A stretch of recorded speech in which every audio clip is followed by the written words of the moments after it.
So I was yesterday years old when I found out that we could early vote and that this was already happening.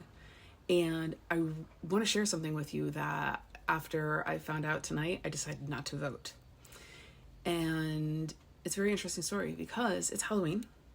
And this morning I was thinking, I was like, oh, and it's in my area. It's so fun around Halloween. Just the kids, there's so many kids and just all of the houses decorate. And so I was like, oh, all right, I want to walk around town with somebody tonight for Halloween. So around 3:30 this afternoon, my friend was like, hey, do you want to go vote? I was going to early vote and wanted to know if you want to go together. I was like, sure. But in that sure, there was a hesitation. I was like, well, why am I not doing this? Because I even thought about doing it earlier in the day, but there was like this hesitation. And then I was like, well, this one voted, that one voted already. She's voting. So why not, Kellyanne? Well, now I know why. So I go through the whole process, bring my ID, check in, get my name checked off the list, get my ballot, go to this front table where he gives me an envelope and he's printing out my name and he's putting this sticker on this envelope. And I was like, okay, what is the process? He's like, well, you do your ballot and then you stuff it in this envelope and then you put it in the bin over there. I was like, so I'm putting my ballot inside this envelope that has my name on it into a bin. Exactly.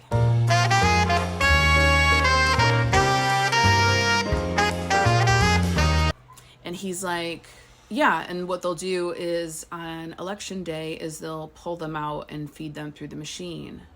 I was like, oh, so this actually isn't an anonymous vote. Like my ballot and this envelope are tied to me. He's like, oh yeah, but they just take it out. I was like, no, that doesn't feel anonymous to me. So now I'm taking my envelope and I'm tearing it up. And everybody in the room is like, what are you tearing up your thing for? And I was like, because I'm not using it and I don't want my name on it.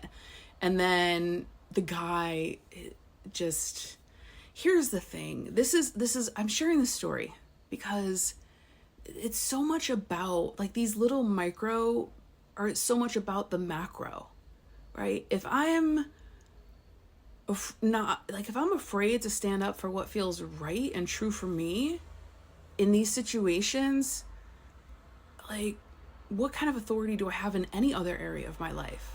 Like, I am the authority of my life and what happens and what feels right. And if I'm ruffling feathers for other people, that has nothing to do with me, right? So if you're not manifesting the way that you want to be manifesting, you got to take a look around. Like, where are the other areas of my life where I'm buckling? All right, side note. Another side note. This is also about the authority and inner power to ask for what it is that you want, even when the ask is to say, I don't want this anymore. So, I've worked with clients who have been afraid to send back the wrong order or bad food or a bad drink and see how it's like within other areas of their life. And then when they start to change this at the core level, right? Because what are you afraid of? You're afraid of what people are going to think about you, what they're going to say about you, what they're, how they're going to feel when you're asking for what you want, standing up for what you want or what's right. And it matters. It's a ripple effect. Like, it's a ripple effect. And so, yeah, the guy, when I was tearing up the envelope, wasn't very happy. At this point, he's now calling another woman over because I need to be taken out of the computer. I need to be erased off lists. And he is a little upset that I have a ripped envelope in my hand with my name on it. And so she comes over, gets the down low. Now, I'll tell you, like, I felt the guy who was a little cranky, and then the lady come over. I was feeling the vibe, and I was just like holding my own authority. Like, this is what I want. There's no arguing. There was just truth. This is what I want. I've changed my mind, and I'd want to do something different. And I know we just need to go click, click, click, erase, and then I will take the envelope with my name on it and shred it on my own, right? So keep in mind, my friend is done voting at this point now, and she's waiting for me in the hall. Me and this woman walk by her to go to the head registrant's office because this guy doesn't want to deal with me anymore because I just want to take the envelope with me. My name is on it. It's not being used for anything. I'm not trying to take the ballot. I'm like, just want my envelope. So he sends me to the big head honcho lady, which is fine. So now I go into the office, and everybody, I'm just, I'm sharing this. It's like people are afraid to hold their own desire, right? Like this is there's so much interwoven in here, and I hope so much that you're like receiving this, like, because they're afraid that of what other people think or what other people say, or there's like when you're moving through some of your own limits, there's a real physical somatic experience of this energy moving through your body, breaking through patterns, and that's where a lot of people stop. So yeah, I've got people questioning why I'm not voting, why am I ripping up envelopes, and just holding it and being very kind and happy. And when the head honcho lady came in, she totally understands. She's like, I'll take you right off right here. I said, okay, thank you.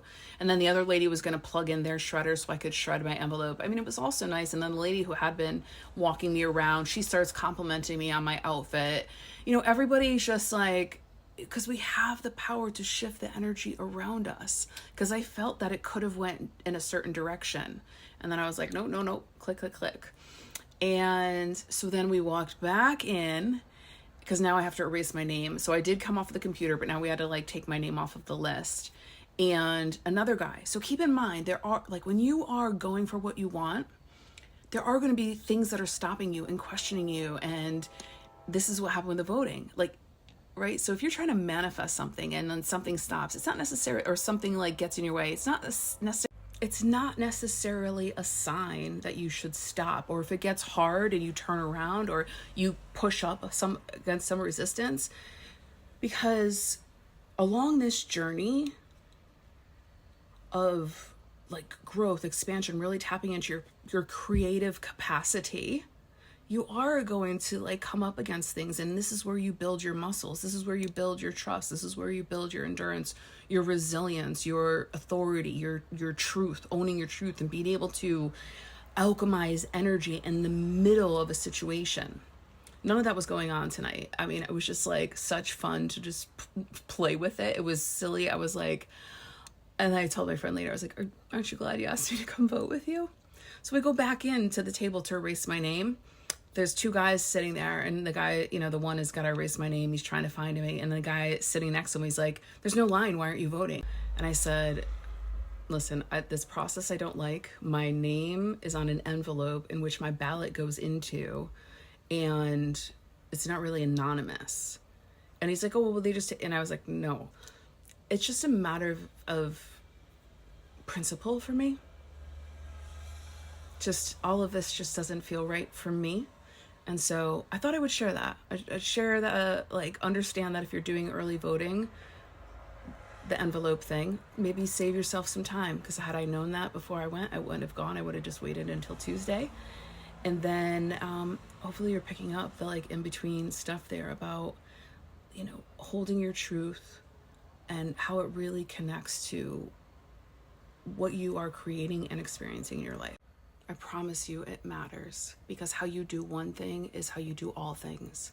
And the experiences that we have in this reality are a reflection back from where we stand, what we say that we're available for, what we are in alignment with.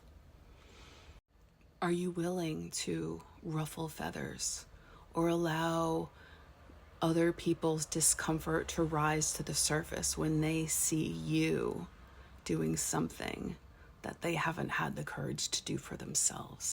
Last thing, I want this to be an invitation for all of us to be asking more questions or questioning things, when they're changing things. Like, let's question, let's like really take a look at what's actually happening here, because so much is just being slipped in and changed, and this is how it is. And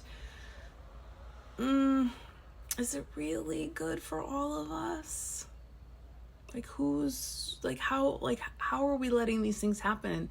And why are we like afraid of speaking up?